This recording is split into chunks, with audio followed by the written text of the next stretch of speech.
இயேசு கிறிஸ்துவின் இனிய நாமத்தில் உங்கள் அனைவரையும் வாழ்த்தி வரவேற்கிறேன். இன்றைக்கு வேதத்தில் இருந்து மீகா எழுதின புஸ்தகம் 6ஆம் அதிகாரம் 8ஆம் வசனத்தை தியானிப்போம். மனுஷனே, நன்மை இனதென்று அவர் உனக்கு அறிவித்திருக்கிறார்.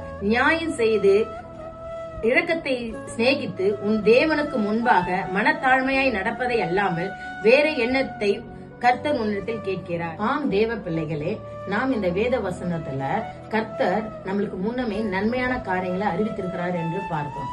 நம்ம தேவன் நம்மளுக்கு ஆல்ரெடி நன்மையான காரியங்களை நம்மளுக்கு அறிவித்திருக்கிறாரு.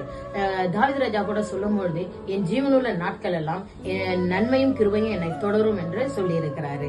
கர்த்தர் அநேக நன்மையான காரியங்களை நம்மளுக்கு கொடுத்திருக்கிறார். உன்னை பெருக பண்ணுவேன், உன்னை பெருகவே பெருக பண்ணுவேன், உன்னை அதிசயங்களை காண பண்ணுவேன், நானே உன்னை விட்டு விலகுவதும் இல்லை, உன்னை கைவிடுவதும் இல்லை என்று அநேக வாக்குதத்தமான நன்மையான காரியங்களை நம்மளுக்கு அறிவித்திருக்கிறார்.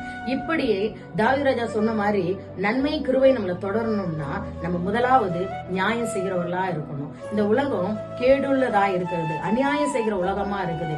கர்த்தாதி கர்த்தர் இந்த உலகத்துல வரும்பொழுது நம்மளுக்கு அநேக நியாயம் உள்ளவர்களா இந்த உலகத்துல வாழ்ந்து அவர் இந்த உலகத்தில இருந்து கடந்து சென்றார். அப்படி நம்மளும் ஆண்டவர் நம்ம கிட்ட விரும்புவது நியாயம் செய்கிறவர்களா இருக்கணும். அதனால நம்ம நியாயம் செய்து இரண்டாவதாக இரக்கத்தை சிநேகிக்கிறவளா இருக்கணும். ஆண்டவர் நம்ம மேல இரக்கமுள்ள தேவனா இருக்கிறார். அது போல நம்மளும் இரக்கத்தை சிநேகிக்க சொல்லுகிறார். சிநேகம் என்பது இரக்கத்தை நம்ம நேசிக்கிறவளா இருக்கணும். கர்த்தர் அன்னைக்கு எகிப்திலிருந்து ஜனங்களை கூட்டி வரும்பொழுது அந்த ஜனங்கள் ஏசாமிக்கு விரோதமா அநேக பாவங்களை செஞ்சாங்க. கர்த்தர் ஆனாலும் அவருக்கு கோபம் வந்தாலும் அவையெல்லாம் மன்னித்து அவங்க மேல இரக்கமா இருந்தாரு.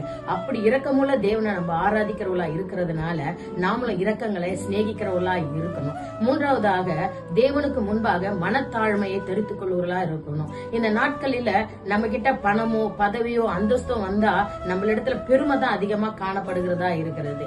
ஆனா தேவன் பெருமை உள்ளவர்களுக்கு எதிர்த்து நிற்கிறவரா இருக்கிறார், தாழ்மை உள்ளவர்களுக்கு கிருபை அளிக்கிறவரா இருக்கிறார். அதனால நம்ம அந்த தாழ்மையை தரித்து கொண்டு வாழ்கிறவர்களா இருக்கணும். இந்த வேத வசனத்திலிருந்து நம்ம முக்கியமான 3 காரியங்களை கற்றுக்கொள்கிறோம். நம்ம நன்மையை பெற்றுக்கொள்ளணும், தேவன் அறிவித்த அந்த நன்மைகளை நம்ம பெற்றுக்கொள்ளணும் அப்படின்னா முதலாவது நம்ம நியாயம் செய்கிறவளா இருக்கணும், இரண்டாவது இரக்கத்தை சிநேகிக்கிறவளா இருக்கணும், மூன்றாவது தேவனுக்கு முன்பாக மனத்தாழ்மையா இருக்க கற்றுக்கொள்ளணும். இது 3 நம்மளுடைய வாழ்க்கையில இருக்குமானால் நம்ம எல்லா நன்மைகளையும் கர்த்தர் அறிவித்திருக்கிற எல்லா நன்மைகளும் பெற்றுக்கொள்கிறவளா இந்த நாட்களை காணப்படும். கர்த்தர் தாமே இந்த வார்த்தைகளை ஆசீர்வதிப்பாராக.